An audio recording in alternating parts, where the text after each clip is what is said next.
Good afternoon, ladies and gentlemen. Welcome to 12 Faces Sober Speaks podcast, episode 38.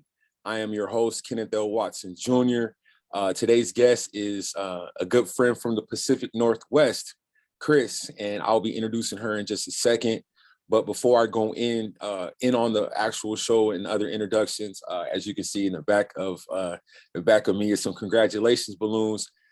Just last week, February the 22nd, 2022, I became a best-selling author on Amazon in two different categories, one for alcoholism as well as for a short read.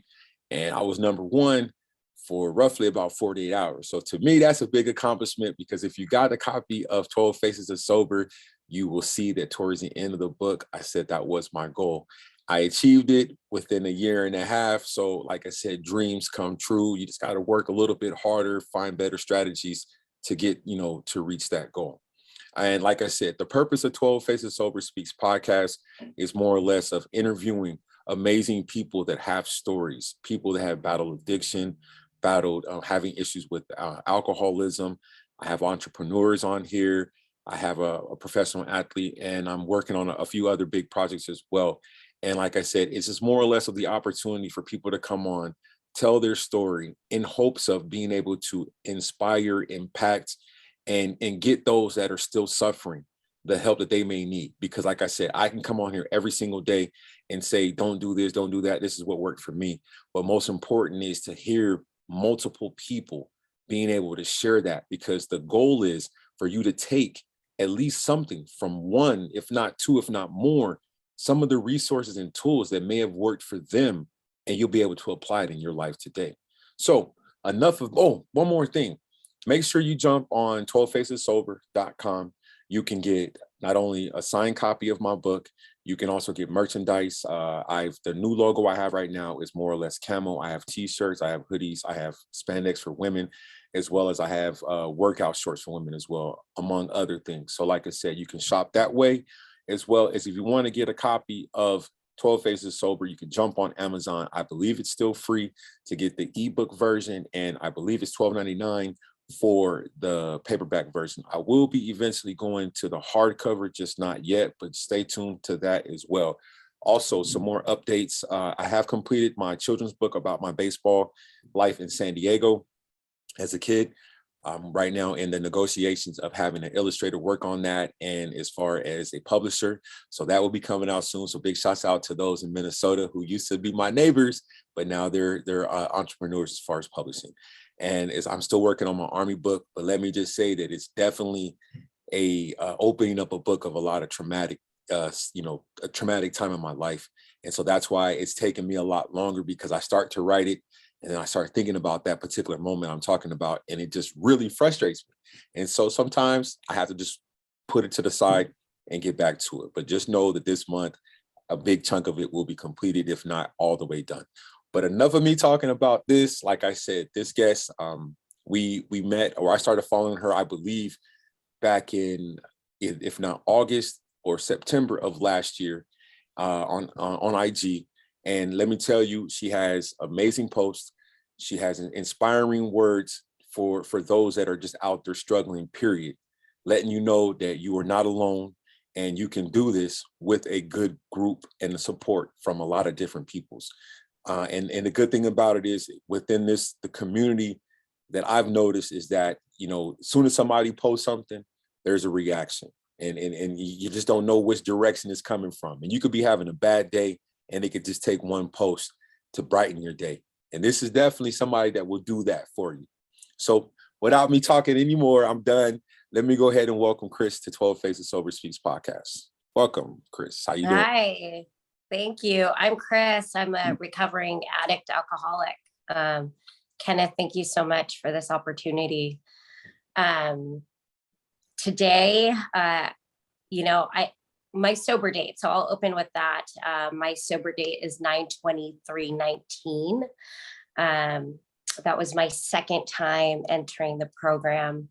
I started coming to AA in 2017, and I'll go back into my backstory. But, eventually I left. But there's a history behind that. So I can start from the very beginning. I come from a very long line of alcoholics and addicts. My biological father was a raging alcoholic, a low bottom, as we call it, couldn't really keep a job, in and out of AA, in and out of rehabs, the majority of my life. My parents divorced when I was really young. So I think my mom left I was age 4 maybe, and decided she was going to raise us on her own. And at the time, I can see why, hindsight's 2020. She eventually would remarry. And that man, my stepfather, was extremely, extremely abusive. There's a lot of trauma in my childhood. And, I'm not ashamed of my story anymore. There's a lot of sexual abuse. There was a lot of physical, mental abuse, both me and my mom, as well as my sister. And my mom was so afraid, never feeling like she was good enough, and kind of stayed in that relationship as fear drove that. So we were raised in an abusive home, and not just from that, there was a lot of anger brewing. I was an angry person, an angry child, an angry teenager. So from a very young age, I started lashing out. I was fighting in school. I rebelled very early on. And that was kind of my escape for a little while. I found meth at the age of 14. I lived in San Diego at the time, and I found meth at the age of 14, and I dabbled with that for a while, and I left my parents' home. I left my home, and I was, living with friends here, there, and everywhere, and couch surfing. And, I could hold a job. I was actually working in a fast food restaurant at the time. I was 14 years old, thinking I had it all together. I could do this, And I remember my mom coming to visit me, and I had withered away, as meth does. And I had no idea I was withering. And so she looked at me in tears, and she said, I know you don't want to come home, but I'm going to go ahead and send you to your grandparents back in Hawaii. And I was angry. Didn't want to leave California. So off I went to my grandparents. Well, that was all well and good. Now let me stop you right there, because you mentioned two things. One, San Diego, two, Hawaii. So what part of San Diego and what part of Hawaii? El Cajon. El Cajon. Yeah. Well, no. Well, I went to high school in La Mesa. I went to Yes. I went to Helix. Yeah. Really? Yeah. Well, in my freshman year, I went. So that was like in 90, 92. Yeah, about 92, 93, I was at Helix High School. Yeah. Oh my goodness. Yeah, not far. I was in El Cajon. What, 10 minutes away, maybe? Yeah. When you said that, that's where the smile came from. I was like, I saw that. Now, isn't that crazy? Small world. Very much so. So you probably was out there almost around the same time that I was living there. Yeah. I left San Diego in 2000. Yeah, I think I left. Well, I'm a lot older than you, believe it or not. Okay. A lot. Okay. Yeah. So I think it was in the early or late 80s, I think. And then my mom, basically just said, I'm going to ship you off to your grandparents. And I went to Kauai. So I'm from a little island, Kauai, Hawaii. That's where I was born there. Okay. And so by the age of 15, I think 14, 15 years old, I'm living on a little island with my grandparents. My grandma, who's she was my best friend. She did whatever she could to pick up the pieces. I was just a broken broken girl, you know. She knew I was angry and she did whatever she could, but what she was doing was she was providing me material things, right? And I've got this addiction and I've got this more mentality. And so at that time you could give me whatever you wanted. It wasn't going to fix what was really going on inside. And it's not her fault. She didn't know. um so there I am with my grandparents, and I'm angry. I'm rebelling, and I have grandparents who are done raising their children at this time. And so I'm just running wild. And I have no curfew, no structure really, and I'm doing whatever I want. And so things start kicking up into gear, and I'm dabbling here and there in different things. And now, the part of my story is that I was always afraid of alcohol because my dad. So I didn't touch alcohol for a while. And it was just something I put in my head that I didn't want to turn out like my dad. And so that fear drove me a little bit to stay away as I'm dabbling in other things. I had an eating disorder. I started, it started, can you see me? Sorry. So it started with that. There's just several different things that I was doing to ease my discomfort, what was going on inside. And, I was a mom at an early age. So I met my high school sweetheart, my husband who was my boyfriend at the time, in high school.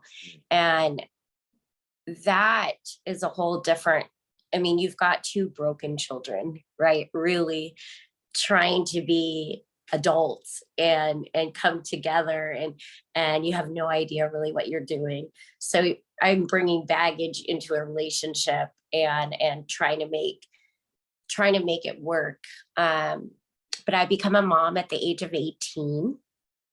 And for a while, everything's great. Everything's going well. He and I, there was a lot of arguing and fighting. There was just a lot of unsettling in my spirit, really. And so as an insecure, broken woman, there's a lot of jealousy and insecurity. So there's a lot of turmoil in this relationship. But we seem to make it work. And, if you fast forward, I decided, we decided to move from Hawaii here to Seattle, and got here in 1998. And I've been here since. But during that time, I'm now raising young children. I'm still staying away from alcohol because in my mind, that's not where I want to go. But my dad is getting sicker. So my dad, I'm in contact with my biological father, and my dad's getting sicker and sicker. And I start now picking up alcohol. And we're starting to kind of form this relationship over the phone. And my dad passes away. And there was a lot of guilt. This disease took my dad out. He couldn't fight it, and it just took him out. And so there was a lot of guilt in me, because at one point I thought I was going to bring him to Seattle. I thought I was going to save him and put him in rehab and care for him and get him better. And I was determined to do that. And that never happened. And so when he passed, my addiction took off. And I basically started using cocaine. Cocaine was my drug of choice. And I started mixing it with alcohol, and I was off and running for many, many years. And that was my solution until it was no longer my solution. It was fun, and then it was fun with problems, and then it was just problems. And my addiction took me to some really, really dark places. I didn't know who I was anymore. I was living a facade. I come from the corporate world. And, by day, I was trying to hold together the fact that I was this corporate executive. And by night or evening time, I could not wait to hit the bars. And I did that, 3-4 nights a week. And it progressed from there. So that became my lifestyle. I started not going home after work, which, as you can imagine, that's going to cause issues in a marriage. I didn't care at that point. I felt as if I was deserving to drink if I wanted to party if I wanted to. It was my God-given right to do whatever I wanted to do, and no one could stop me. And I lived that way, and that's the way I thought, and no one was going to stop me. And so hold on. I would go out as soon as I would leave. Not to interrupt you, let me ask you a question. Now, Yeah. dealing with the loss, you said you were already kind of, you were in, playing around with drugs, and then it took a shift. So what was, I understand that it was the loss. Was that more or less of the connection that you and your father had over, because you were already in your comfort zone experimenting with drugs. And so Right. as you mentioned, you didn't have any, you didn't touch the alcohol, but now this is a whole nother shift in life. And I'm just, I guess, asking, like, did that bring it out with the loss of your father? Did that bring it out as far as your drinking? Yes, it did. I when I look back now, I couldn't, at some point I couldn't always get the drugs I was using, right? So I replaced it with whatever I could. So if I couldn't get my cocaine fix, then I was going to drink as much as I could. And that just became hand in hand. But when I lost my dad, I have a tough outer exterior. I never used to want to cry. I didn't want to show emotions. It was that's the way I protected myself, right? It was a tool that I utilized, that I was a badass and I wasn't going to show anybody. I was soft inside. So instead of crying and mourning my dad's loss, I partied. And that's kind of what I did. And I remember the day he died, and I remember having a party at my house. And I remember saying, you know what? Let's just do this. No one cries around here. We're just going to get drunk and party and live it up. And that was my motto. And so I didn't allow myself to feel. I didn't allow myself to heal. I numbed out and ran away from, feeling for so long. And so you kind of just fast forward, and I just took off from there. I went on this run of cocaine and alcohol use for many, many years. And the lying, the cheating, the sneakiness of it all, my life started to unravel to some extent. I could do that a little bit at work. I was able to manipulate the situation at work, where I was an overachiever on the days that I could put it together, and then I would slack off because I was hungover and I just couldn't make it through the day. And so I was able to manipulate that situation because my boss became my drinking buddy. So there was that relationship too that covered my ass a little bit. Okay.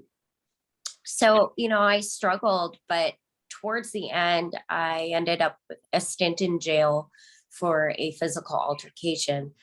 Alcohol and drugs take me to that Dr. Jekyll and Mr. Hyde. I become a totally different person. my eyes just flip. Mm.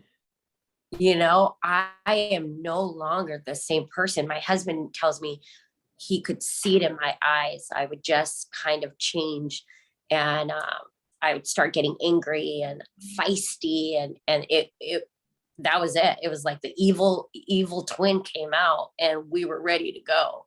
And so I did a stint in jail for physical altercation. Um, and you would think that that would stop someone, and that didn't. I was off and running. It doesn't until I had to surrender, Mm. you know. So in 2017, I decided I was sick and tired. I knew I needed help. I was losing everything, the respect of my family. My children started to, and I'm losing the ability to see her at this point. My daughter no longer trusts me around her. And I kind of have it like I see the outside, right? I'm so in this fog. I'm living this facade, but I see that things are not working out anymore, and I don't know what to do. Mm. And so I walk into the rooms of AA all by myself because I know I needed help, but I didn't stay there long. Mm. I was playing hokey pokey, as I like to call it, 1 foot in, 1 foot out. I started lying to different women's groups of like, oh, I relapsed here, and I'm trying to think how many weeks I told these people, all these different groups I had. I just couldn't keep it together. And so that world is crumbling too, because I'm living this lie in AA. Mhm. And I have a sponsor. I mean, I'm doing it all, So right? But I were think it you was a way to were go you ahead. I'm sorry, were you court appointed? Like, you know how like some people, got to get the signature to go to, some of those groups like AA or NS, but I know you said you walked in the doors, but you said you had to run in with the law. Sometimes they try to say, okay, if you out here, doing what you do, this might be able to get you off. So did you have that experience, or that was just something you just did voluntarily? I actually just did it voluntarily. With that being said, because it was a domestic altercation, we did have a counselor that came into our house. It was a family counselor, and she did mention, if you want to try and get some help for for your drinking, that might look good on the courts, Mm. right? And still at that time, I really didn't think I had a problem. I just thought, if you all left me alone, I'll be okay drinking. It's everyone else's fault, is what I thought, because I could drink with certain friends, I wouldn't fight with them. So that thought process, the delusion of me not having a problem, that battle in my mind was still there. Do I not? Mhm. Because I'm good sometimes, but I'm not good at this time. So all of that was in play. But I decided, I said one day I'm going to walk in those doors and I'm going to see what this is all about.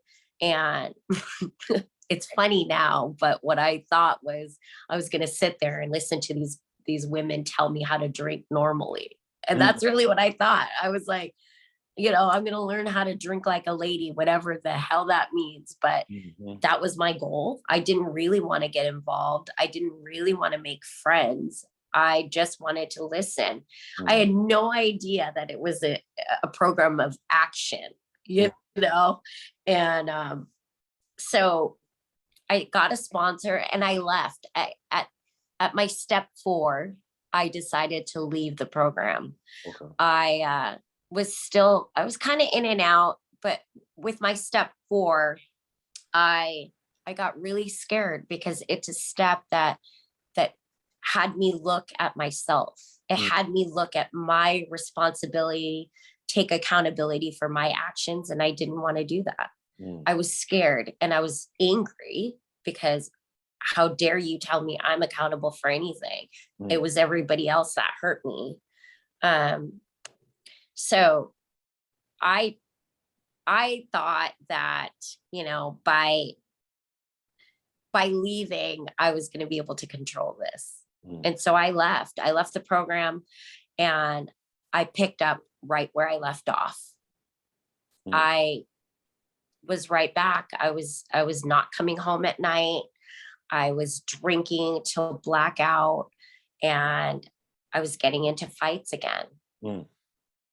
And so, needless to say, I've got a record, right? I've got a record already. And here I am getting into altercations again, not even realizing that this was going to give me, had the cops been called, had I gone to jail again, I was facing 2 years in, going away. And luckily, thank God that didn't happen. On 9/22/2019 was my last drink. I got into an altercation again that night with my husband. And he left the house, and I proceeded to just drink myself to sleep like I usually do. And I woke up the next morning and I looked at him. He was sitting on the couch in the living room, and he's a big guy. And he looked at me in tears. For the first time, it didn't come out in anger. He was in tears, and he looked at me and he said, "I don't know what to do for you anymore. I don't know." And I got on my knees. I went to the side of my bed. I got on my knees and I said, "God, I can't do this. I'm done. I'm done. Please take this from me, because I can't do this on my own. I don't know what else to do." And that was it. And I started my journey, and I became as serious about my recovery as I was serious about getting my next high and drink. And that's what it took for me. And I walked back into the rooms of AA, and I got a sponsor, and I started going to meetings. And I've been working this program and trying to be a better person and heal from my traumas, and to share my story and help others. And that's what it's about for me today. And so during that time, did you ever seek, like, get therapy from like a counselor or anything to deal with it? Because I know that I would say, for me, I should have been been in counseling as a child, just from the stuff that I endured. But, at any point, did you feel the need to, or even today, is that something that you do, or you have? Like, how, what have you done to pretty much deal with the trauma from your past? With AA, there's several different steps we take. And so working the steps has helped me heal and look at it, putting pen to paper and writing these things out, understanding that, yes, I was abused. Yes, I had a traumatic childhood, but I'm an adult now. And it's my responsibility to move on and take on, to not let that kill me, to not let my trauma bleed out and hurt others. It's my responsibility to heal, so I'm not, giving it off to my husband and my children, my granddaughter. So that has helped me, is really just forgiving and healing and letting go of resentments. But I'm going to tell you this right now, there's some family dynamics we're still in the midst of working through. It doesn't happen overnight. There's still a lot of damage that I've created. And So we have talked about family therapy. I have talked about possibly going back. I did try therapy in the past, but therapy works if you're going to be honest, right? It takes rigorous honesty in anything I do. And even when I was going to therapy, I wasn't honest. Right. So I know now today that in order for things to work, I have to be brutally honest. And I can do that today. Right.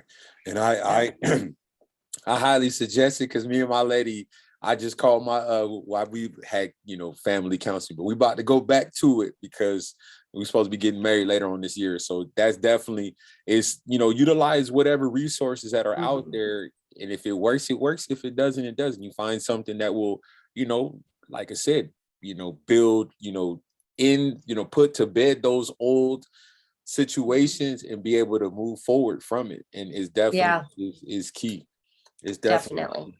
And so that I wanted to talk about, two things that you had mentioned, and you gave out some good information, so I didn't want to interrupt, but the denial and the blame. Why do you think addicts and, those, in the sober community, why do you think that is a problem? Is that, we want to place the blame on everybody else but ourselves, regardless of whatever it is. We want to point. We don't want to say, okay, I did it. Oh no, no, I beat that person up. Not saying that that's what I did, but I'm just saying it. Like we don't want to take responsibility for it, and obviously it changes once you do get clean and sober, and you start, okay, like dang, okay, I did do this. Okay, I did say that. I can't change it, but I can address it, be honest, and tell the truth. Because like I said, I mean, I'll share this with you. This is a good one. There was someone that I was kind of sort of dealing with in 2008, right? 2008, before I joined the Army. It was 2009. Something happened, almost got a DUI. And when I finished, joining the Army and got to my first duty station, I just cut it off. I was like, I don't want, I hadn't seen her since that incident, but then we started talking again. And I was like, I just felt something on my heart was like, okay, I'm going to reach out to this person, regardless of if she hangs up on me, but at least I can call and apologize. She didn't answer, but I sent her a text message. She had the same number. She's like, you remember? I said, man, I just went through the email and found it. And I said, hey, look, I know that stuff that happened in 2009 was messed up, or 2008, and please forgive me, because we never had the opportunity to say that. And she was like, but this was a kicker, which it made me even feel better, because she was like, just please don't contact me no more. So I was like, not a problem. But it made me feel better because I wrecked her car. I had to pay for her car to get fixed. And, and I guess for me, at that time, even though I was still drinking, I just didn't want to go back into that situation. Yeah. And I just cut it off completely. And I mean, don't get me wrong. I mean, she is, I don't know how I haven't talked to her, like I said, since 2009. I mean, well, she's a good person, but I just felt like, okay, I had knew her long from San Diego, but I met her in college when I was going to school in Atlanta. So it was kind of one of those things where it's like, I'm a genuine guy, regardless of, in my past, I may have been drinking, had incidents. I'm still that guy that's like, okay, I have a heart.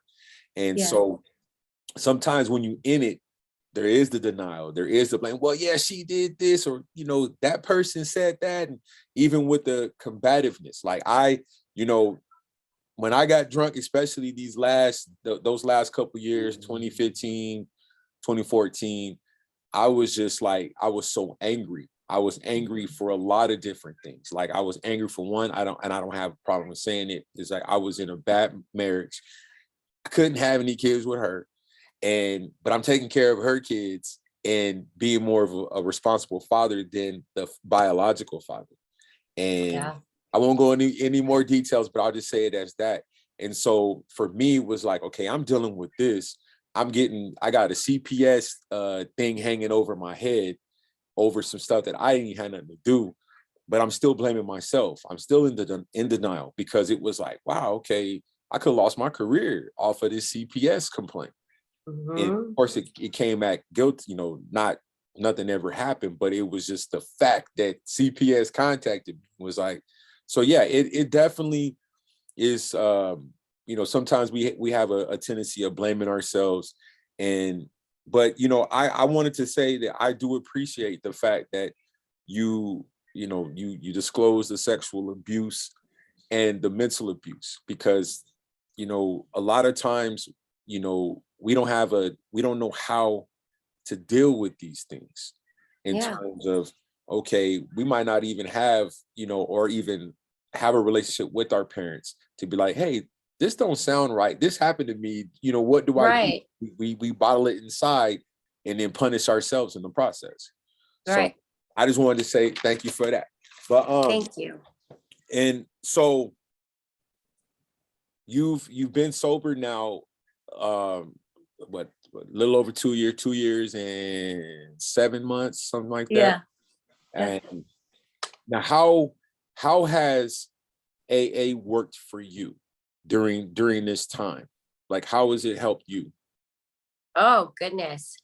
So I, like I said, I started to utilize the tools, right? I now have a design for living.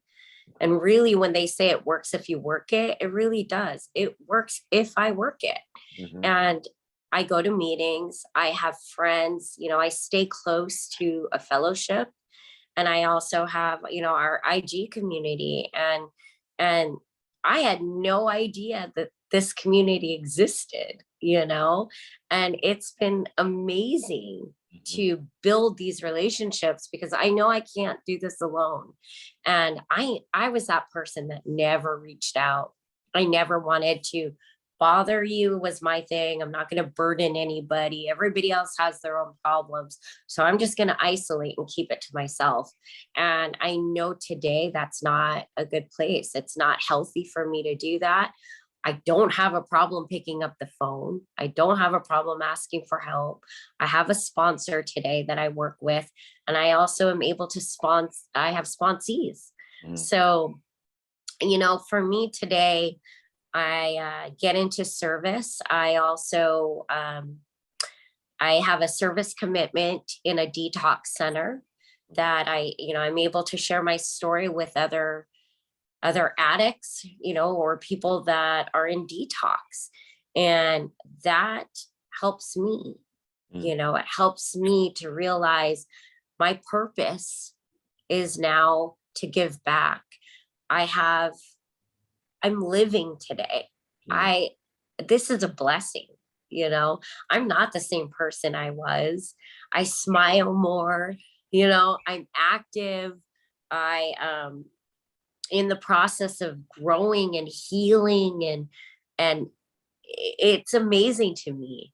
I wake up happy for the most part. It's not always butterflies and rainbows, let's get real. Shit happens, but right. shit happens, right? But I don't have to pick up and use over it today. That life no longer serves me. And I know that I have an all-knowing that just for today, if I just stay clean and sober, things will work out. And that's how I approach my life. And that's definitely key. And this follows up with this question.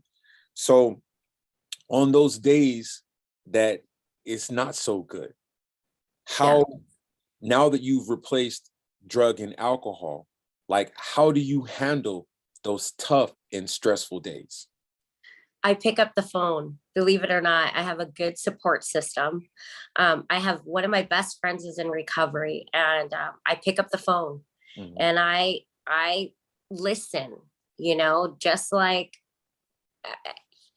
he listened, right? One of my best friends is a guy. So he listened to his sponsor, whoever was giving him the advice. He now gives it to me, and I listen, or I meditate. I never thought that I was going to meditate. Who would have thought? I thought that was only for hippies. So here I am meditating. I I meditate and I pray every morning. And when there's really tough times, I take a break and I go to meetings. That's what I do. There was an incident just last week and with my son, and it's been tough with my son who's 19. And it was a really tough day for me. I was in pieces. I mean, but I jumped on a meeting for somebody I met in our sober community, and I showed up as I was, and I shared and I cried, and I can come as I am. And that's what's good, is I can get things off my chest. Because that's kind of how it was for me too. Like when I first started, someone had suggested like, yeah, just follow these sober pages. This was on Facebook at first. And I was like, I don't know, and they're like, well, just, kind of comment on one. And I'm like, nah, I'm not going to comment on anything yet. I just want to see, because, I had stints in rehab. I did 3 different rehabs, one in Virginia, one in Minnesota, well, 2 in Minnesota, and a homeless shelter. So the very last time, I was just more or less like, either I'm gonna get it right, or I might as well just give up and just be like, screw it all. And so and it just kept working itself out. I mean, I'm still surprised to this day to still be sober because of just the lifestyle, some of the things that you just described of your own personal self. And that's, to me, is the reason why I have guests on my show, because it's more or less of connecting the dots. Where is it that where we can have something in common to discuss? Yeah. And I think that, as in the sober community, a lot of times you see nothing but the good, but to be able to be like, what, I had a messed up day, this and this and that. Okay, something at the job. Okay, a boss may have been mad or something, or a relationship issue at home, or whatever it is. I mean, we're still human. We opted out of using what was bringing us down for so long. And so that, to me, is what's most important. And I think that question is important, because how do we handle ourselves on those tough days? Because we don't want to go back to drink. I mean, I've had tough days where I've walked in the store and touched the beer and was like, nah, this ain't it, and then I'll be honest, I had went to the store, this was last year, and I was, by far, I mean, I lost my grandmother, didn't drink, but something last year took me to that point. But because I like to go to, when I was in Jacksonville, go to Family Dollar all the time. So they knew me. I come in there with my 12 Phases Sober. I've even sold some of the employees' books. So I go in there and I say, hey, do me a favor. I need you to grab that for me. And she was like, what you mean? She's like, but you don't drink. I said, nah, go ahead and grab that. And she's like, oh, I'm not selling that to you. And I easily just walked out the store. And so it was, but I'm human. Even with 5 years and change, is that I do have those tough days. I do get constantly reminded of certain things, but it was just that day, it was just more than one thing that was on my plate. And as I said, the isolation, being alone, like nobody's going to understand it. And I was like, nah, let me go ahead and hit my sponsor up. And plus too, like my sponsor, she's older. She's like 80. I got to get the age right. 84 or 85. And it's always a time where she knows when I have problems and issues, because I'll just get a random text. Like I'll probably get a text sometime this week because I'm stressed out. But that's just kind of how it is. And that is important, to have a good support system, have social media where there are, people that are promoting certain things, not promoting, but I mean, like, you can reach out to them. And like I said, even with the community, a lot of people get back to you right away. So it's not like, you're waiting too long. And so that is definitely key. And go ahead. Yeah, the thing is, even on my post, when I have tough days, I post it. Not all the time, but I think it's important for me, because there's newcomers out there that might understand that, it's not always the pretty that you see. I still live life. Things are going to happen. I don't have to pick up, and neither do they. Right. And I try and relate it that way. And I try and be real as as possible, that I am still living life. Things happen. I just choose not to go and pick up. Mm. So Yeah. now, but besides, being in the meetings, what are some other sober activities that you're doing now to keep yourself busy so that when you do get off work, you're not going as you used to, going out to drink and partying and stuff like that. So let's talk about that. Yeah. So it is crazy. I actually love going home. Okay. And that's a whole different attitude. My family's amazed with that. Like, this woman wants to come home all the time. Mhm. And I'm good with that. But I do attend meetings. Like tonight, I have my sponsee that's going to meet me at a meeting tonight. I'll meet my sponsor tonight at a meeting.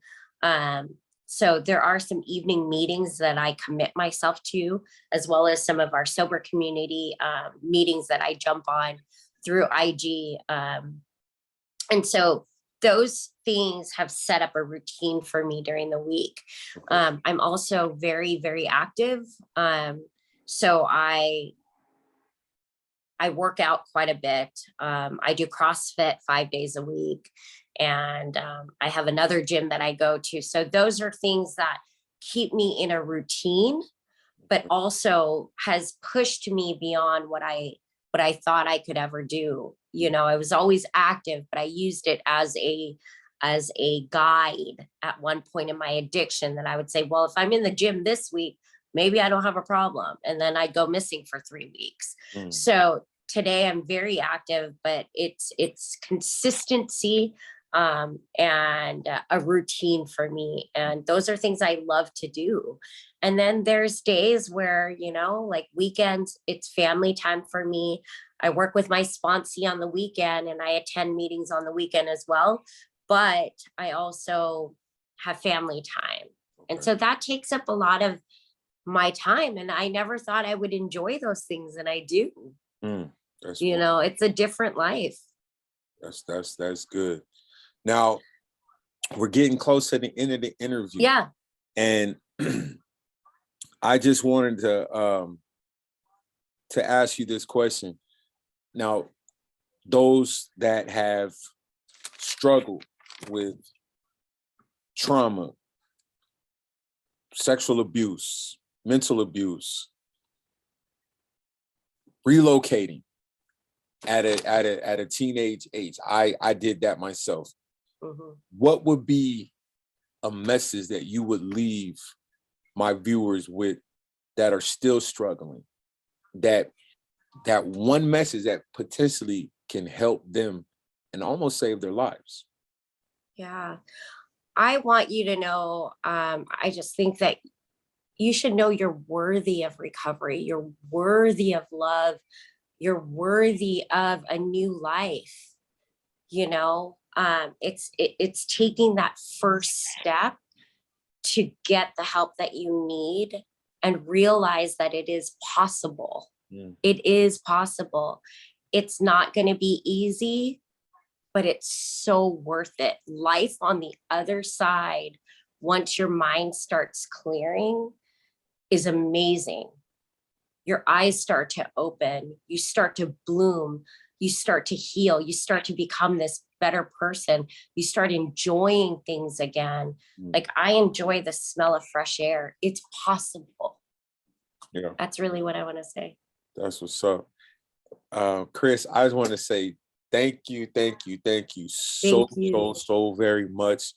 Before I close this, ladies and gentlemen, like I said, this is what 12 Faces of Sober Speaks podcast is all about, is being able to have someone come on, share their story, share some of the tools that help them through their journey.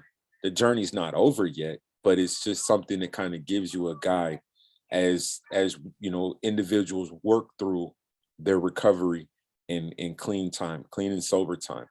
It's definitely important to surround yourself with like-minded people that's in the direction, regardless of if it's on social media or if it's through a text, phone call, Zoom, or whatever's fits you that's most comfortable for you.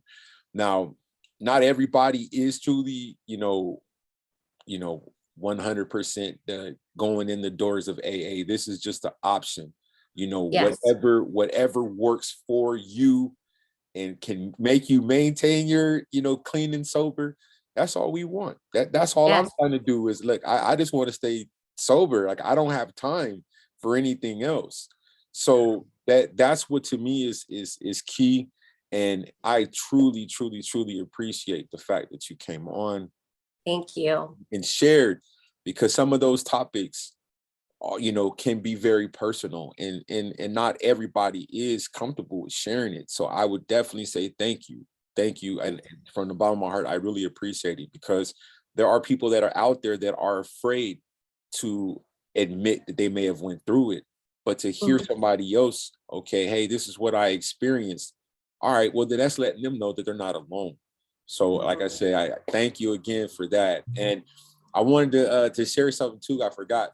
But you mentioned Hawaii. I actually played basketball in Hawaii. Really? Yeah, I played at Maui High School. What? Yeah, when I was, how old was I? 16. Yeah, I played You've been all over the place. Yeah, I played at my basketball coach. I guess he graduated from Maui High School, so we played at a tournament out there and stuff. So nice. I haven't been back since, but I definitely want to go back. And I know my lady wants to do some honeymoon on an island, so we shall see what happens. But like I said, thank you again for coming on. Thank you. I appreciate it. Yes, most definitely. And like I said, this is how 12 Faces Sober Speaks podcast is. This concludes another wonderful episode. Stay tuned to this one. It will be on YouTube rather soon. I need to get on other platforms, but like I said, I'm working by myself. So hopefully I can get this rolling a little bit quicker and sooner. But yeah, this concludes another episode. Unless you got something else, Ms. Chris. That's it. Thank you again so much. Thank you. Have a good day. You too. Thanks. Bye-bye. Bye-bye.